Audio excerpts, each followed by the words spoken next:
नमस्कार दोस्तों, आपका हमारे YouTube चैनल MJK17 में स्वागत है। और दोस्तों, आज हम लोग बाल विकास एवं शिक्षा शास्त्र से संबंधित महत्वपूर्ण प्रश्न चर्चा करेंगे। दोस्तों, सारे प्रश्न सिलेक्टेड हैं जो बार बार रिपीटेड सीटेट के एग्जाम में रिपीट हो रहे हैं।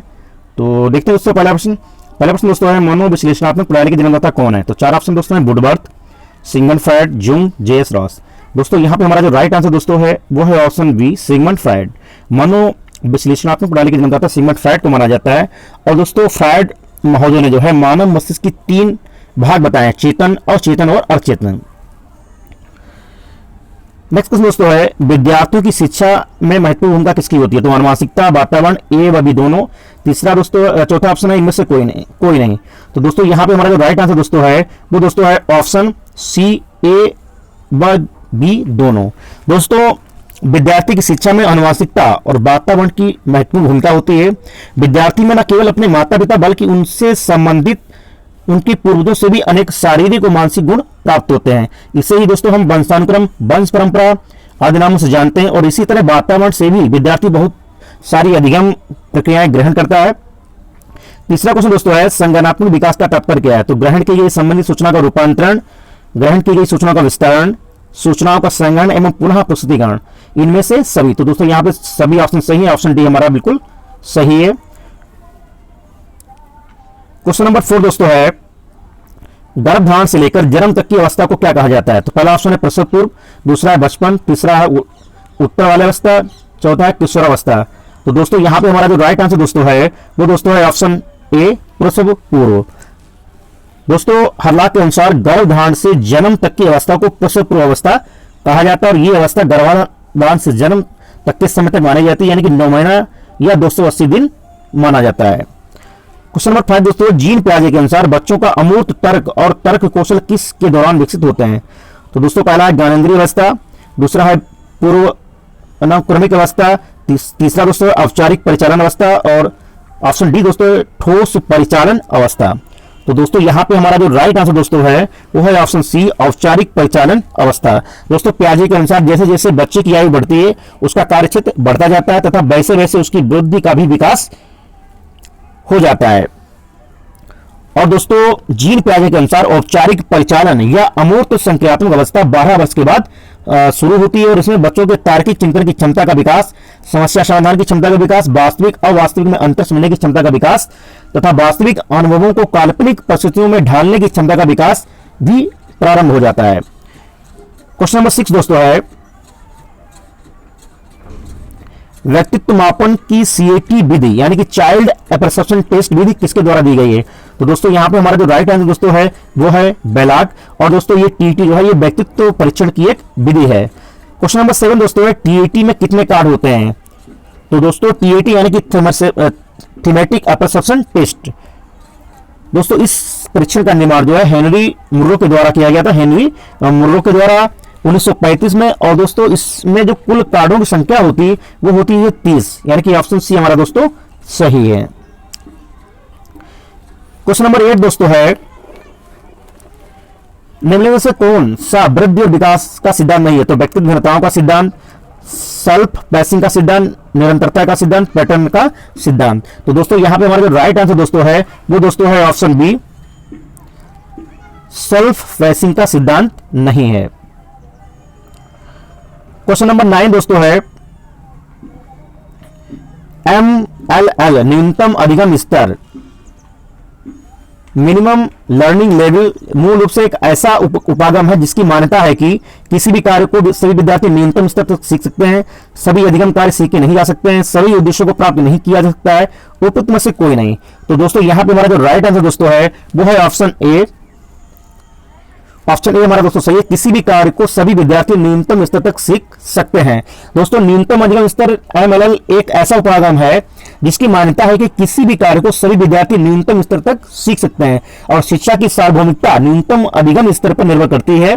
इस अवधारणा का आधार यह था कि किसी भी बच्चे या व्यक्ति के साथ जात, धर्म आदि के आधार पर भेदभाव नहीं किया जाएगा।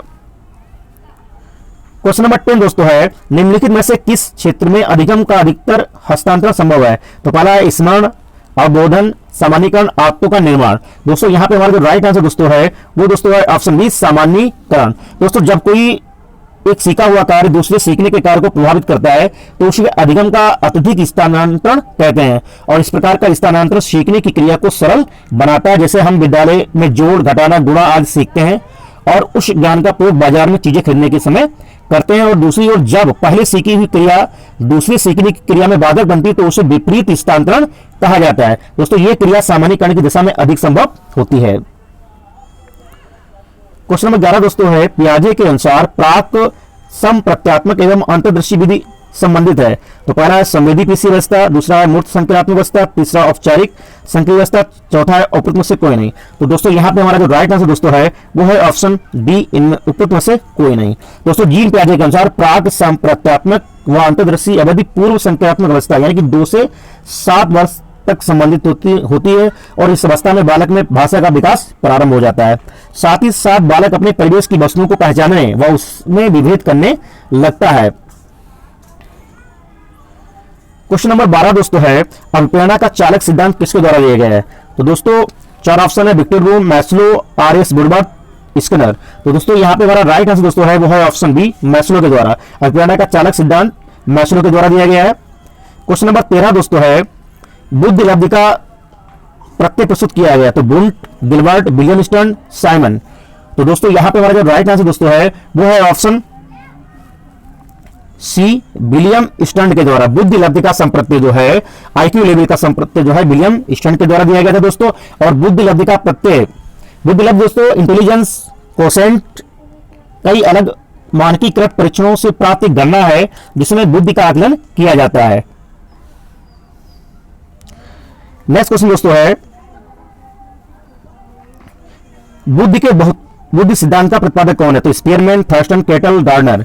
तो दोस्तों यहां पे हमारा जो राइट आंसर दोस्तों है वो है ऑप्शन डी, गार्डनर। बुद्धि के बहुबुद्ध सिद्धांत का प्रतिपादन जो है हार्वर्ड गार्डनर के द्वारा किया गया है। और दोस्तों बुद्धि एक सिद्धांत है जिसे हार्वर्ड गार्डनर ने प्रतिपादित किया है। बुद्धि बहुबुद्ध सिद्धांत भी कहा जाता है। इसके अनुसार प्रत्येक व्यक्ति में अलग प्रकार की बुद्धि होती है। जैसे कोई संगीत में पारंगत हो सकता है, कोई अभिनय में, कोई लेखन में, कोई तार्किक क्षमता में। इन्होंने बुद्धि के सिद्धांत को समझाने के लिए अपनी पुस्तक frames of mind the theory of multiple intelligence में 8 क्षेत्रों में विभाजित किया है, जो इस प्रकार दोस्तों है, भाषागत, तर्कीय, गणितीय, देशिक, संगीतात्मक, शारीरिक, गति संवेदी, अंतर्वैयक्तिक, अंतर्व्यक्ति और प्रकृतिवादी। क्वेश्चन नंबर 15 दोस्तों है, उस श्रेणी को पहचानिए जो अधिगम के स्थानांतरण के प्रकारों को सूचित नहीं करती है। तो पहला दोस्तों है धनात्मक, ऋणात्मक, क्षैतिज लंबी, एक पक्षी, द्विपक्षी, एक पुच्छी या द्विपक्षी। तो दोस्तों यहां पे हमारा जो राइट आंसर दोस्तों है वो है ऑप्शन डी, एक पुच्छी, द्विपक्षी। क्वेश्चन नंबर 16 दोस्तों है, यदि किसी बच्चे की मानसिक आयु 5 वर्ष और काल्पनिक आयु 4 वर्ष है तो बच्चे की बुद्धि लब्धि क्या होगी। तो दोस्तों इसका दोस्तों फार्मूला होता है IQ बराबर MA/CA × 100। तो दोस्तों बच्चे की मानसिक आयु कितनी दोस्तों है 5 वर्ष, तो 5/4 ऊपर दोस्तों आ जाएगा 100 IQ बराबर। तो दोस्तों हो जाएगा 4 एकम 4, 4 पंचे 20 का 0, 4 दूनी 8 2 10, 25 पंजे 125। तो दोस्तों हमारा यहाँ पे राइट आंसर हो जाएगा दोस्तों 125। ऑप्शन ए दोस्तों हमारा सही है 125। क्वेश्चन नंबर 17 दोस्तों है, थॉर्नडाइक ने सीखने का ये नियम नहीं दिया है। तो तत्परता का नियम, प्रभाव का नियम, अभ्यास का नियम और अवलोकन का नियम। तो दोस्तों यहाँ पे हमारा जो राइट आंसर दोस्तों है वो है अवलोकन का नियम। थॉर्नडाइक ने सीखने के कुल 8 नियम बताए, उसमें से 3 मुख्य नियम दोस्तों तत्परता का, प्रभाव का और अभ्यास का। ऑप्शन सी हमारा नहीं है दोस्तों। क्वेश्चन नंबर 18 दोस्तों है, निम्न में से कौन सा शिक्षण कौशल से संबंधित है। तो पहला दोस्तों है सामपट पर लिखना, प्रश्नों को हल करवाना, प्रश्न पूछना, इनमें से सभी। तो दोस्तों यहां पे हमारा जो राइट आंसर दोस्तों है वो है सभी। क्वेश्चन नंबर 19 दोस्तों है, सीखने की प्रक्रिया में सक्रिय अनुबंधन का आधार क्या है। तो आवश्यकता, पुनर्बलन, उद्दीपक, इनमें से कोई नहीं। तो दोस्तों यहां पे हमारा जो राइट आंसर दोस्तों है वो दोस्तों है ऑप्शन बी। दोस्तों सीखने की प्रक्रिया में सक्रिय अनुबंधन का आधार पुनर्बलन है और इस सक्रिय अनुबंधन से अभिप्राय एक ऐसी अधिगम प्रक्रिया से है जिसके द्वारा सक्रिय व्यवहार को सुनियोजित पुनर्बलन द्वारा पर्याप्त बल मिल जाने के कारण वंचित रूप से पुनरावृत्ति होती रहती है और सक्रिय अनुबंधन का सिद्धांत स्किनर ने दिया है।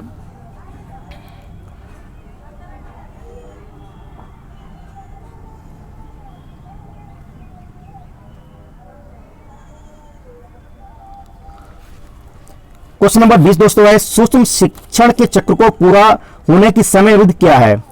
तो दोस्तों यहां पे 4 ऑप्शन दिए गए हैं, 6 मिनट, 12 मिनट, 24 मिनट, 36 मिनट। तो दोस्तों यहां पे हमारा जो राइट आंसर दोस्तों है वो दोस्तों है ऑप्शन डी 36 मिनट। जो सूक्ष्म शिक्षण के चक्र की जो समय अवधि दोस्तों है वो है 36 मिनट।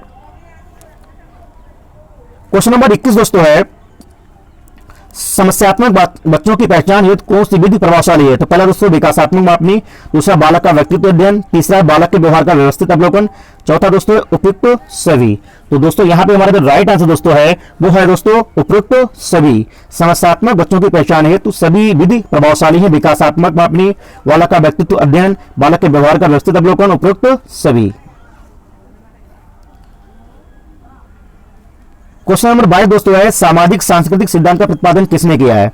तो पियाजे, जॉन लॉक, इस्नर, वाइगोस्की।